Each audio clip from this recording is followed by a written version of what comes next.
আসসালামু আলাইকুম, আশা করি আপনারা সবাই ভালো আছেন। আজকে দেখাবো যেটা সেটা দারাজ অ্যাপ, অর্থাৎ দারাজ অ্যাপ সম্পর্কে আমরা সবাই কম বেশি জানি। এখান থেকে আপনি কীভাবে পণ্য ক্রয় করবেন এবং কীভাবে পণ্য বাছাই করে সেটি আপনি অর্ডার করবেন সেটি আমি দেখিয়ে দেবো। সেটা ফুল প্রসেসিং, অর্থাৎ আপনি যদি কোনো পণ্য ক্রয় করতে চান যে আপনি এই পণ্যটি ক্রয় করবেন সেটি আপনি কীভাবে বা কোন নিয়মে করবেন, ঠিক আছে? কারণ এখানে আপনার লগইন থেকে শুরু করে আমি দেখাবো যেভাবে আপনি এই পণ্যটি ক্রয় করবেন। তাহলে আপনার জন্য এই ভিডিওটি, কারণ চলুন বেশি কথা না বলে মূল টপিক্সে চলে যাচ্ছি। যাওয়ার আগে যে বিষয়টি সেটি হলো, আপনি যদি আমার চ্যানেল নতুন হয়ে থাকেন অবশ্যই চ্যানেলটি সাবস্ক্রাইব করার রিকোয়েস্ট থাকলো, আর অলরেডি সাবস্ক্রাইব করে থাকলে থ্যাংক ইউ সো মাচ। তাহলে চলুন বেশি কথা না বলে একটু মূল টপিক্সে চলে যাচ্ছি। প্রথমে যে কাজটি করবে সেটি হলো, আমি চলে যাব গুগল প্লে স্টোরে, কারণ এই অ্যাপসটি আপনাকে ডাউনলোড করতে হবে গুগল প্লে স্টোর থেকে, ঠিক আছে? এখানে যে সার্চ বার পাবেন সেখানে লিখে দেবেন দারাজ লিখে সার্চ করবেন। সার্চ করার পর কিন্তু কাঙ্ক্ষিত আপনার অ্যাপসটি চলে আসবে। আসার পরে এটিকে আপনি ইনস্টল করে নেবেন। ইনস্টল করার পরে আপনাকে এরকম ওপেন দেখাবে, ওপেনে ক্লিক করতে হবে। ওপেনে ক্লিক করার পরে আপনি যে কাজটি করবেন, এখানে আপনাকে প্রথম একটা জিমেল অথবা মোবাইল নম্বর দিয়ে আপনাকে লগ ইন করে নিতে হবে, ঠিক আছে? লগ ইন হয়ে গেলে এরকম ইন্টারফেস চলে আসবে। আসার পরে এখান দেখেন নিচের দিকে যদি দেখেন যে ক্যাটাগরিজ, অর্থাৎ আপনি যে ক্যাটাগরি, এখানে বিভিন্ন ধরনের ক্যাটাগরিজ আছে। এখান থেকে আপনি ক্যাটাগরি বাছাই করবেন যে আপনি কোন ক্যাটাগরির পণ্য ক্রয় করতে চাচ্ছেন, যে আমি এই পণ্য ক্রয় করি, বা সেটি এখান থেকে আপনি ক্যাটাগরি বাছাই করে অথবা সার্চ করে আনবেন। এখানে উপরে সার্চ বক্স আছে, এখান থেকে আপনি আপনার ক্যাটাগরিটাকে আপনি সার্চ করে আনতে পারেন। যেমন জাস্ট ফর ইউ, অর্থাৎ আপনার জন্য এটি, যেমন ওমেন্স ফ্যাশন, হেলথ বিউটি, তারপরে ওয়াচ ব্যাগস অ্যান্ড জুয়েলারি, তারপর men's fashion, babies toys, electronics device. অর্থাৎ আপনি যদি কোনো বাচ্চাদের খেলার দরকার হয় সেটি বেবি টয়েসে ক্লিক করবেন। তারপর যে বেবি টয়েসগুলো আছে সেটি আপনাকে এখানে অর্থাৎ স্টেপ বাই দেখাবে যে আপনি কোনটা টয়েসটা কিনতে চান, সেটি এখান থেকে ক্রয় করতে পারবেন বা অর্ডার করবেন, ঠিক আছে? যেমন TV, homes appliance, electronics accessories, তারপর grocery and piece, home and lifestyle, sports and outdoors, automotive and motor bike. অর্থাৎ এখান থেকে আপনি যে কোনো পণ্যই কিন্তু আপনি এখান থেকে ক্রয় করতে পারবেন এবং অর্ডার করতে পারবেন, ঠিক আছে?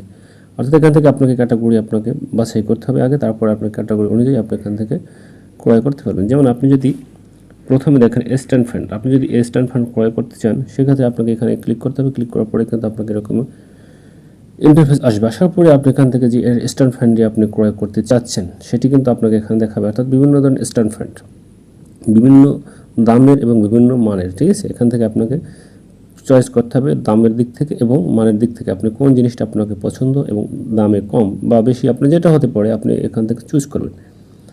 চুজ করার পরে যেমন আমি যদি এই ফান্ডটাকে আমি চুজ করি তাহলে এখানে ক্লিক করতে হবে ফান্ডের উপরে, ঠিক আছে? ক্লিক করার পরে দেখেন এখানে আপ টু, অর্থাৎ টাকার এটা 50 অফ, অর্থাৎ এখান থেকে আপনি যদি ডিসকাউন্ট থাকে সেটিও কিন্তু এখান থেকে ডিসকাউন্ট পাবেন। এখানে তাদের সমস্ত ডিটেলস দেওয়া আছে, যেমন স্টোর, তারপর নিচের দিকে চ্যাট, অর্থাৎ আপনি যদি এখানে সরাসরি তাদের সাথে কথাবার্তা করতে চান অথবা চ্যাট করতে চান সেটিও করতে পারবেন। বাই নাও, আপনি যদি সরাসরি অর্ডার করতে চান সেক্ষেত্রে বাই নাওতে ক্লিক করবেন, অ্যাড টু চার্ট, ঠিক আছে?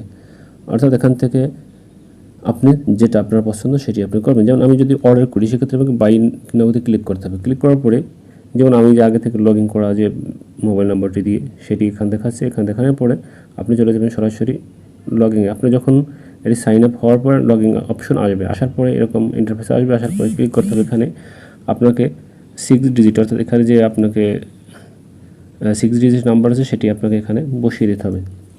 যেমন আমার অলরেডি কিন্তু একটা SMS চলে আসছে। আসার পরে আমি 64447 64447, ঠিক আছে? আমি বসিয়ে দিলাম। বসিয়ে দেওয়ার পর কিন্তু আমার এটি লগ ইন হয়ে গিয়েছে। যেমন আপনার যদি এখান থেকে অ্যাড্রেস সিলেক্ট করা থাকে, যেমন আমার অলরেডি অ্যাড্রেস এখানে দেওয়া ছিল, সেখান থেকে যদি আপনি অ্যাড্রেসটিকে এডিট করতে চান এডিট অপশন আছে, এখানে এডিটে ক্লিক করবেন। এখানে এডিট ক্লিক করার পর এখানে অ্যাড্রেসটিকে আপনি আবার অ্যাড করতে পারবেন অথবা এডিট করতে পারবেন। এডিট অপশনে ক্লিক করে আপনি এডিট করতে পারবেন। অ্যাড অপশনে ক্লিক করে যে অ্যাড্রেস আছে সেখান থেকে অ্যাড অ্যাড্রেসটি আবার অ্যাড করতে পারবেন, ঠিক আছে? তাই আমি চলে যাব ব্যাকে যাওয়ার পরে দেখেন বিল টু দ্য সেম অ্যাড্রেস, অর্থাৎ আপনি কি বিলতে সেম অ্যাড্রেসে যাবে। তো এটি যদি এডিট করতে চান এডিট করতে পারবেন। তারপর আপনার যে কন্ট্যাক্ট নাম্বার সেটিও এডিট করতে পারবেন। জিমেল নাম্বার যদি এডিট করতে চান সেটিও এখান থেকে সমস্ত কিছুই আপনাকে এডিট করতে পারবেন, ঠিক আছে? আপনি যদি চান এডিট করা সেটি এডিট করতে পারবেন। যেমন এখানে নিচের দিকে আসবেন, আসার পরে আপনাকে প্লেস অর্ডার, আপনি যদি অর্ডার করতে চান প্লেস অর্ডারে ক্লিক করবেন, ওকে, ঠিক আছে? প্লেস অর্ডার ক্লিক করার পরে যে ইন্টারফেস আসছে সেটি হলো সেভ বিকাশ অ্যাকাউন্ট।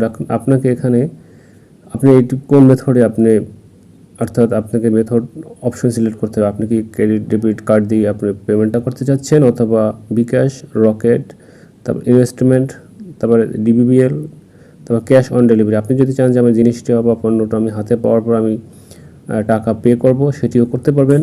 অথবা আপনি যদি চান কার্ড দিয়ে অথবা বিকাশ দিয়ে, যেটা আপনার ওয়ে আছে সেটি দিয়ে আপনি এখানে করবেন। যেমন ক্যাশ অন ডেলিভারি যদি চান সেটি ক্লিক করবেন, অথবা আপনি যদি চান ক্রেডিট ডেবিট কার্ড, তাহলে আপনাকে ডেবিট কার্ডের উপরে ক্লিক করতে হবে। ক্লিক করার পরে এখানে আপনাকে যে ডেবিট কার্ড আছে সেটির নাম্বার বসাতে হবে। Card number, name on card, expression, অর্থাৎ আপনি এক্সপায়ার ডেট যেটা বা সিবিবি একটা নাম্বার আছে সেটি বসাবেন। বসানো হয়ে গেলে আপনি সেই অপশনে ক্লিক করবেন এবং পে নাওতে ক্লিক করবেন। ঠিক আছে, আমি পে নাওতে ক্লিক করছি, কিন্তু এখানে সমস্ত কিছু আমাকে রেড মার্ক করছে, কারণ এখানে আমি সমস্ত তথ্য দেইনি। ঠিক আছে, এটি যদি করেন তাহলে আপনাকে সমস্ত ডিটেলসগুলো এখানে বসিয়ে দেবেন, তো পে নাওতে ক্লিক করলে হয়ে যাবে। ঠিক আছে, নেক্সট পদক্ষেপে চলে যাবেন। আপনি যদি বিকাশে চান, বিকাশে সেম, বিকাশে ক্লিক করলে এখান থেকে আপনাকে বিকাশের নাম্বারটি বসাতে হবে। এরকম করে আপনি বিকাশের থেকেও পে করতে পারবেন। ঠিক আছে, অথবা ক্যাশ অন ডেলিভারি যদি চান তাহলে ক্যাশ অন ডেলিভারি ক্লিক করতে পারবেন।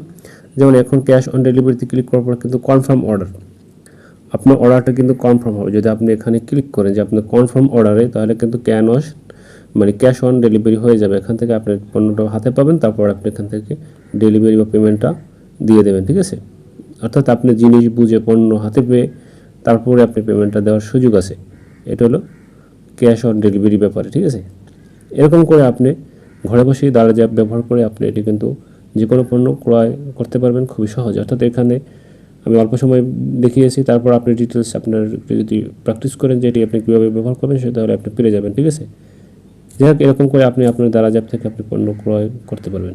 ভিডিওটা ভালো লাগলে অবশ্যই ভিডিওতে লাইক করে দিন। পরবর্তী ভিডিও পাওয়ার জন্য অবশ্যই চ্যানেলটি সাবস্ক্রাইব করার রিকোয়েস্ট থাকলো। তাই দেখা হচ্ছে অন্য কোনো ভিডিও নিয়ে। আপনারা ভালো থাকুন, সুস্থ থাকুন, এই প্রত্যাশা এখানে শেষ করছি।